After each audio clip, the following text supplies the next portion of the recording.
Halo kawan, apa kabar kalian di sana?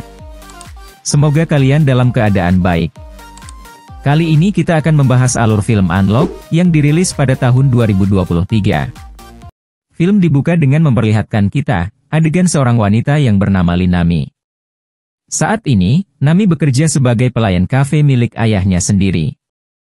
Di tengah kesibukannya, Nami selalu meluangkan waktu untuk berkumpul bersama sahabatnya.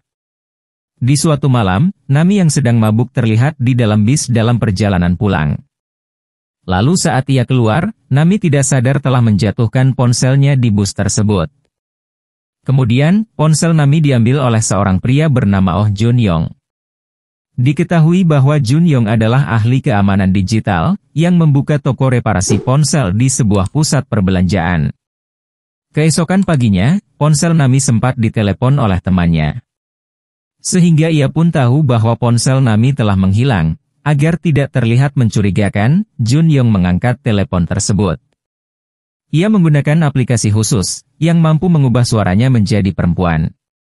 Di akhir percakapan dengan teman Nami, Jun Yong berjanji akan mengembalikan ponsel Nami di kafe milik ayahnya. Setelah itu, Jun Yong gagal membuka ponsel Nami, lalu Jun Yong memulai triknya, dengan membanting ponsel Nami sampai layarnya rusak. Selanjutnya, Jun Yong mengabari teman Nami soal kerusakan ponsel tersebut. Dengan cerdiknya, Jun Yong mengarahkan Nami ke toko reparasi ponsel miliknya, dan memastikan biaya reparasi itu gratis. Tak lama kemudian, Nami berangkat ke toko reparasi Jun Yong. Sesampainya Nami di lokasi, Jun Yong terlihat juga memakai masker sehingga Nami tidak tahu wajah aslinya.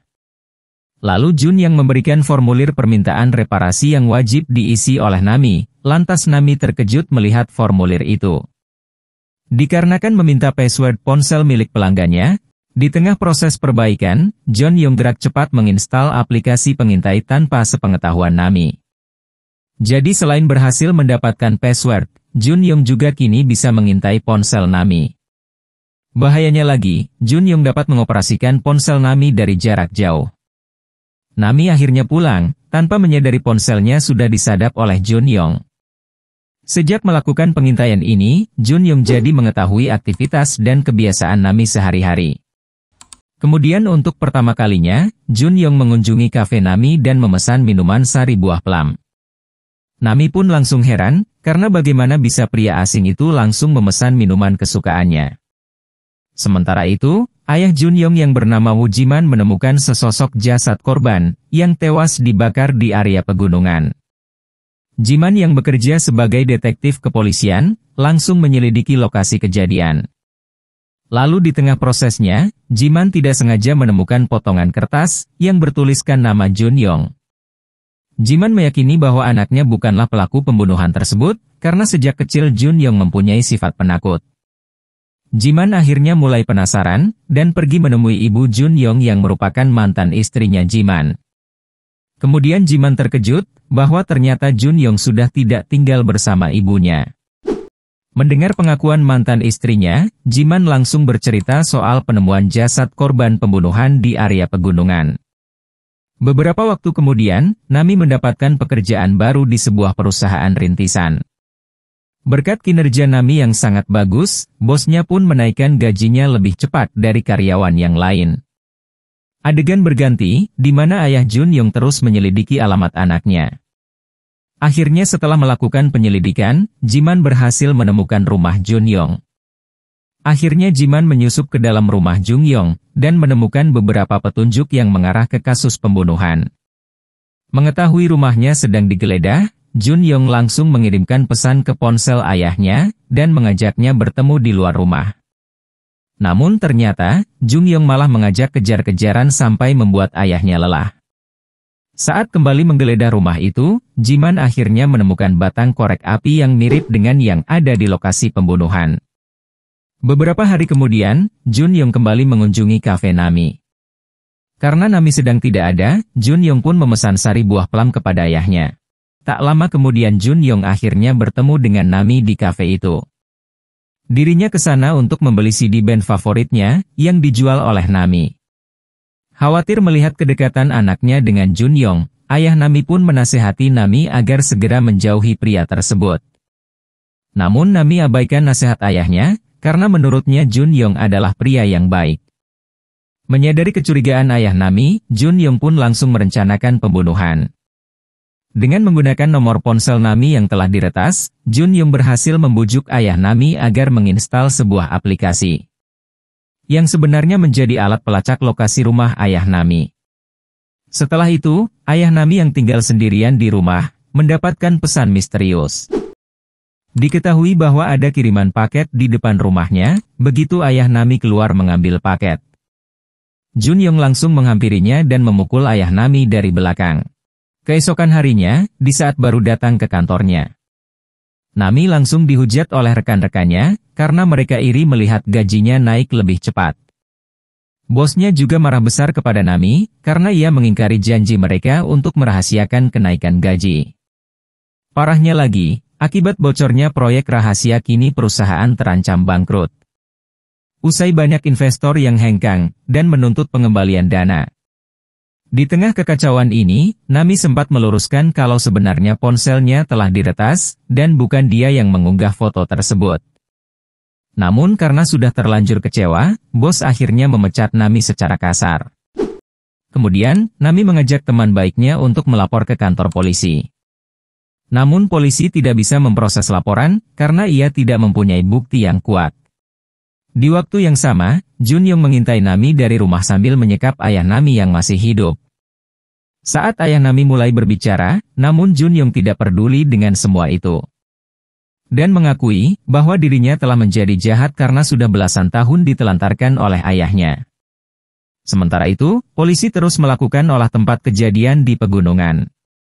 Hingga akhirnya menemukan 7 mayat korban pembunuhan yang lokasinya berbeda-beda. Di tengah penyelidikan, Jiman mulai yakin Jun Yong adalah pelaku pembunuhan berantai ini. Demi menebus kesalahannya, Jiman akhirnya bergerak untuk menangkap Jun Yong. Kemudian Nami dan sahabatnya tetap menuju kafe untuk mendiskusikan cara menangkap Jun Yong. Tak lama kemudian, Jun Yong akhirnya datang juga ke kafe untuk menyingkirkan sahabat baik Nami. Dengan memanfaatkan profesinya sebagai ahli keamanan, Jun Yong berbohong bahwa ponsel Nami telah dipasangi aplikasi pengintai. Namun aplikasi ini tidak bisa dikendalikan pelaku dari jarak jauh, karenanya Jun Yong pun menyimpulkan bahwa ponsel Nami mungkin telah diretas oleh orang terdekatnya. Percaya dengan omongan Jun Yong, Nami pun teringat bahwa sahabat baiknya itu memang sempat menginap di rumahnya. Nami akhirnya menuduh sahabatnya itu, yang telah meretas ponselnya saat ia sedang tidur. Sakit hati difitnah oleh Nami, sahabat baiknya itu pun akhirnya memutuskan hubungan persahabatan mereka. Sampainya di rumah, Nami menangis sambil membanting ponselnya. Karena ia frustasi telah kehilangan pekerjaan, dan sahabatnya. Di tempat lain, Jiman dan rekannya mendatangi toko reparasi Jun Yong yang sedang sepi. Di tempat itulah, Jiman menemukan formulir reparasi milik 7 korban pembunuhan di pegunungan. Bahkan di sana, Jiman juga menemukan formulir milik Nami, sehingga ia pun meyakini bahwa Nami akan menjadi korban pembunuhan selanjutnya. Saat Jiman sedang sibuk menggeledah toko, kebetulan Nami pergi ke sana untuk memperbaiki ponselnya.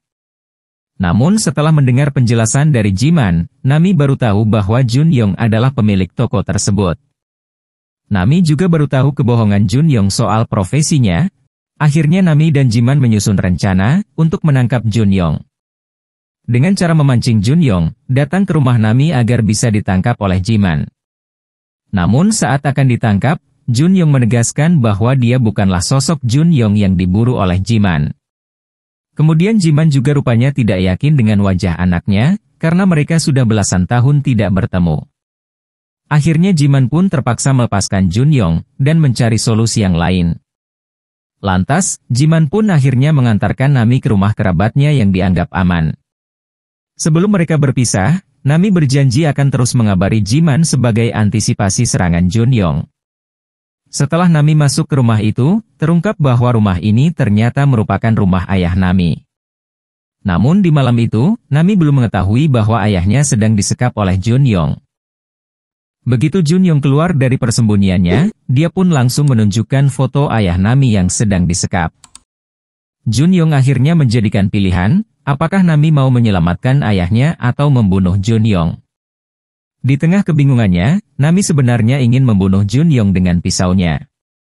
Namun Nami masih belum mempunyai keberanian, sehingga ia pun membiarkan Junyong pergi ke toilet. Secara tak sengaja, Nami akhirnya menemukan ayahnya yang telah disekap di dalam kamar mandi. Tak kuat melihat ayahnya disiksa, Nami pun akhirnya menuruti perintah Junyong dan mengikat kakinya sendiri. Setelah menceburkan Nami di dalam bak mandi bersama sang ayah, Junyong keluar untuk merayakan keberhasilan rencananya. Namun tak disangka, Junyong menemukan rencana catatan Nami yang menyatakan kalau ia akan mengirimkan pesan ke Jiman, berarti dia sedang diserang oleh Junyong. Setelah hal itu, Junyong langsung siaga dan bersiap menyerang Jiman dan rekannya. Namun pada akhirnya, Jiman berhasil mengamankan Junyong dan menghajarnya sampai babak belur. Di tempat lain, rekan Jima gerak cepat menyelamatkan Nami serta ayahnya yang hampir saja tewas. Di saat Junyong sedang diborgol, Jiman menemukan fakta bahwa Junyong yang ia tangkap bukanlah Junyong yang asli. Akhirnya Junyong palsu mengakui kesalahannya, dan bersedia masuk ke dalam penjara. Namun Nami yang sudah sadar, serta keluar dari kamar mandi. Hingga akhirnya Nami menembak Junyong dengan pistol. Setelah itu, tersiarlah kabar bahwa Nami dan ayahnya berhasil selamat, serta kini menjalani kehidupan mereka seperti biasa.